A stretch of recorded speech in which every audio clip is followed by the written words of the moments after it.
আজ শুক্রবার 29শে কার্তিক 2024 সালের 15ই নভেম্বর। মীন রাশি, মীন লগ্ন, পাইসিস সাইনের জাতক জাতিকাদের আজকের দিনটি কিন্তু এক প্রকার বেশ কাটতে চলেছে।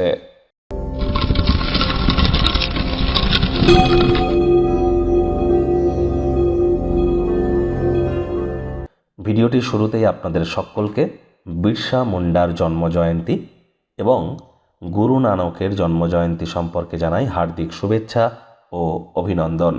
আজ যেহেতু শুক্রবার এবং আজকের দিনই কিন্তু শনি মার্গী হচ্ছে, যদিও শুক্রবার তৎসত্ত্বেও শনি মহারাজের প্রণাম মন্ত্র ওম নীলাঞ্জন চয়প্রক্ষং রবি সুতং মহাগ্রহম ছায়া গর্ভসম্ভুতং তং নমামি শানিশ্বরাম।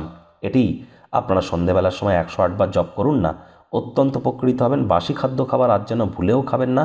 পরিষ্কার পরিচ্ছন্নতা বজায় রাখুন। ধর্মপ্রাণ, কর্মনিষ্ঠ, মাতৃভক্ত হওয়ার চেষ্টা করুন। সময়কে মূল্য দিন, তাহলে দেখবেন দিনটি শুধু নয়, আগত প্রায় 3-4 মাস আপনাদের ক্ষেত্রে অভূতপূর্ব অতিবাহিত হবে। ভাগ্যমিটার আজ আপনাদের বলছে 6/10। ভাগ্য আপনাদের অনুকূলেই থাকবে, তবে প্রেম, দাম্পত্য, কর্মজাগতিক ব্যাপারে আপনাদেরকে একটু সাবধানতা অবলম্বন করেই চলতে হবে। শুভ সংখ্যা থাকছে 6, শুভ রং থাকবে যে কোনো লাইট কালার। আজ কায়িক পরিশ্রম হলেও শরীর মনে সতেজতা এবং তরতাজাই আপনারা অনুভব করবেন। দীর্ঘদিনের পুরনো রোগশোক, অসুস্থতা থেকে আজ মুক্তি পাওয়ার দিন, পরিত্রাণ পাওয়ার দিন। যোগব্যায়াম, ধ্যান, প্রাণায়ামের মাধ্যমে দিনটি শুরু করুন। সারাটা দিন ধরে শক্তির স্তরকে বজায় রাখতে সক্ষম হবেন। তবে যারা দীর্ঘদিন ধরে ট্যাক্স ফাঁকি দিয়ে আসছেন, বড় সমস্যায় কিন্তু পড়তেই পারেন। এ ধরনের কর্ম করা থেকে নিজেদেরকে বিরত রাখুন। নতুন উদ্যোগ পরিকল্পনার পাশাপাশি নতুন নির্মাণ কার্যের শুরুয়াত তো করতেই পারেন, তবে তাড়াহুড়ো হঠকারিতা একদমই নয়। কোনো প্রকার পার্টনারশিপ ক্রিয়াকলাপ করা থেকে আজ বিরত থাকুন। প্রয়োজনে ঘনিষ্ঠ ব্যক্তিবর্গ, বিশেষজ্ঞদের পরামর্শ গ্রহণ করুন।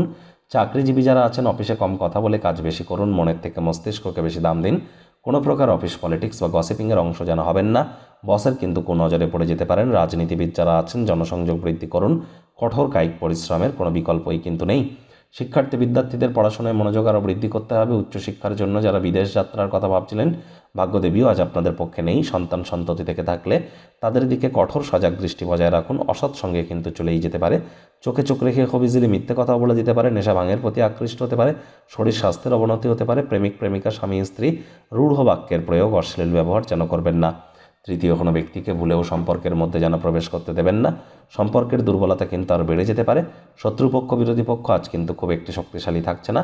পরিবার, পরিজন, নিকটে স্থানীয় ব্যক্তিবর্গ, বন্ধু স্বজন সকলের সাথেই ভাব ভালোবাসা বাড়বে। পরিবারের প্রতি সকল প্রকার দায়িত্ব সঠিক সময়ের মধ্যে সুনিপুণভাবে আপনারা পালন করতে চলেছেন।